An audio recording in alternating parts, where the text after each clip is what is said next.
பொய்க்கால் குதிரை, கரகாட்டம், ஒயிலாட்டம், மயிலாட்டம் உள்ளிட்ட பாரம்பரிய கலை நிகழ்ச்சிகளுடன் நடைபெற்ற புகழ்பெற்ற தருமபுர ஆதன பட்டின பிரவேசம் விழாவில் ஆதன மடாதிபதியை பக்தர்கள் பல்லக்கில் சுமக்கும் நிகழ்ச்சி.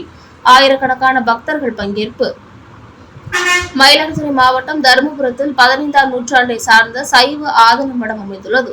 இந்த மடத்தின் ஆதன குரு முதல்வர் குருபூஜை விழா மற்றும் ஞானபுரீஸ்வரர் ஆலய வைகாசி பெருவிழா கடந்த 20ஆம் தேதி கொடியேற்றத்துடன் துவங்கியது.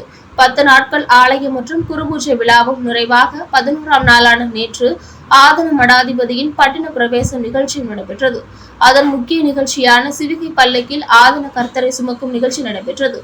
இதனை முன்னிட்டு தங்கப்பாத குரடு தாங்கிய ஆதன 27வது மடாதிபதி ஸ்ரீலஸ்ரீ மாசிலாமணி தேசிகர் ஞான சம்பந்த பரமச்சாரிய சுவாமிகளை கட்டளை தம்புரான் சுவாமிகள் சிவிகை பல்லக்கிற்கு அழைத்து வந்தனர்.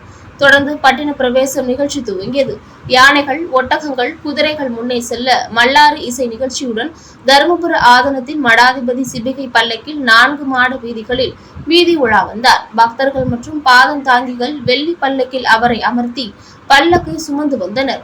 நாடு முழுவதும் இருந்து வந்திருந்த பல்லாயிரக்கணக்கான பக்தர்கள் நிகழ்ச்சியில் பங்கேற்றனர்.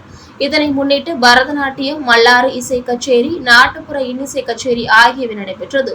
ஒயிலாட்டம், மயிலாட்டம், பொய்க்கால் குதிரை, கரகாட்டம், காளையாட்டம் உள்ளிட்ட கண்கவர் பாரம்பரிய கலை நிகழ்ச்சிகள் நடைபெற்றன.